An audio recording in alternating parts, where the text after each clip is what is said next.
بله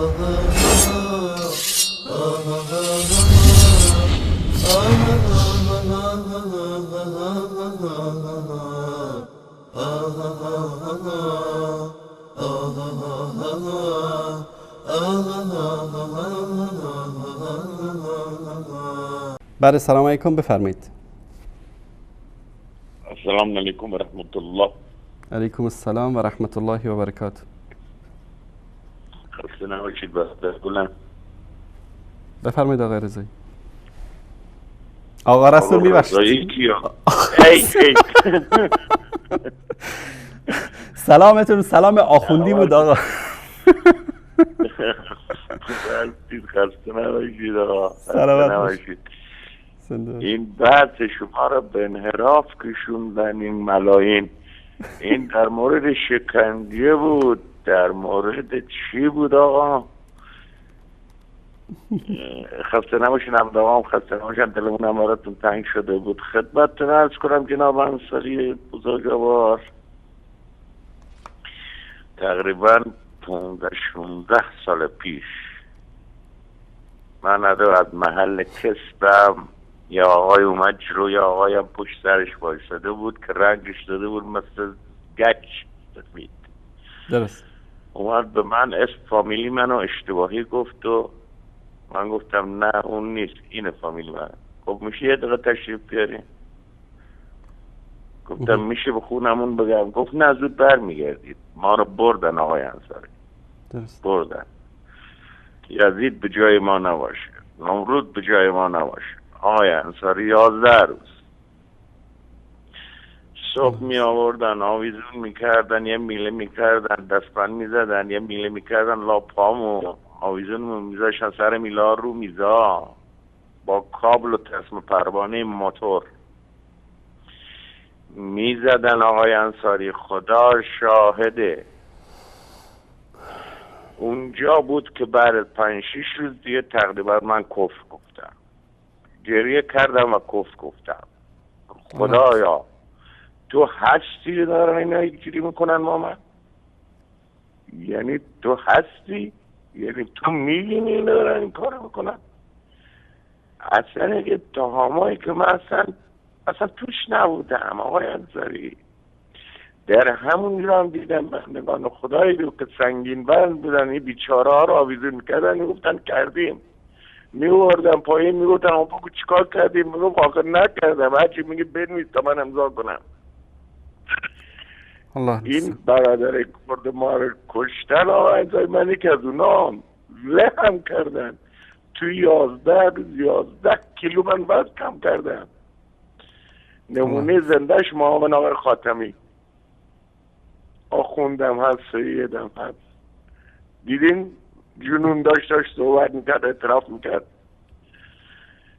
اینا اصلا بی بدبخت ها میومد که اینجا کاری کرده باشن آقای انصاری.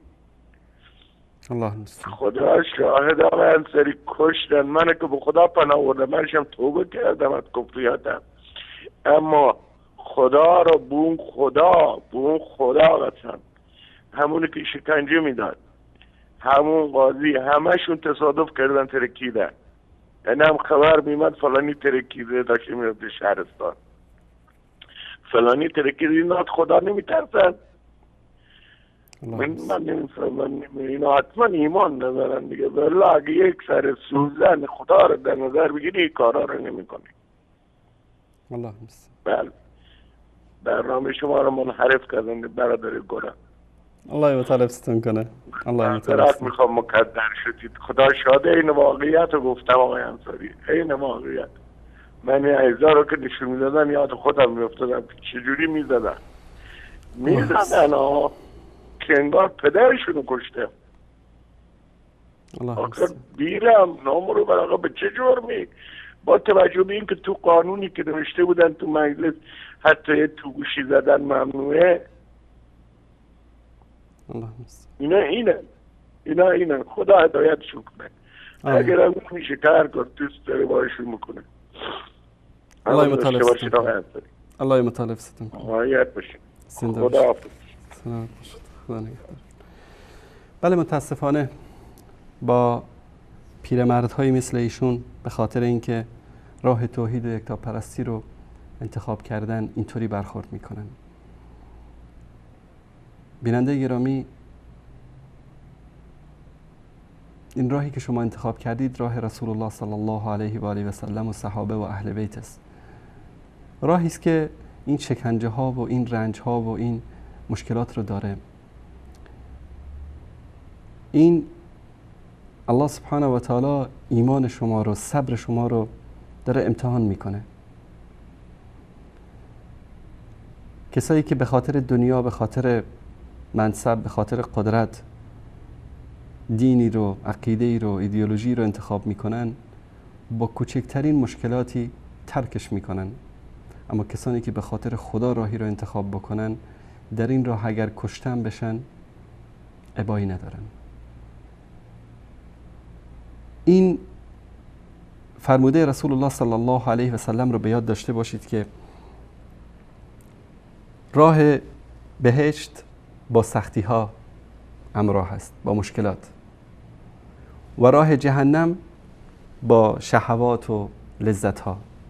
هر کدومش رو انسان الله سبحانه و تعالی اختیار داده که بهمون این اختیار رو داده که هر کدومش رو دوست داریم انتخاب بکنیم. 4 روز زندگی دنیا رو اگر انتخاب میکنید، لذت های دنیا رو، منتهی میشه به عذاب جاویدان و ابدی جهنم. 4 روز سختی های دنیا رو انتخاب میکنید، منتهی میشه به بهشتی که جاویدان در آنجا خواهیم بود به اذن الله تعالی. الله سبحانه و تعالی به شما صبر و ثبات در این راه نصیب بکنه.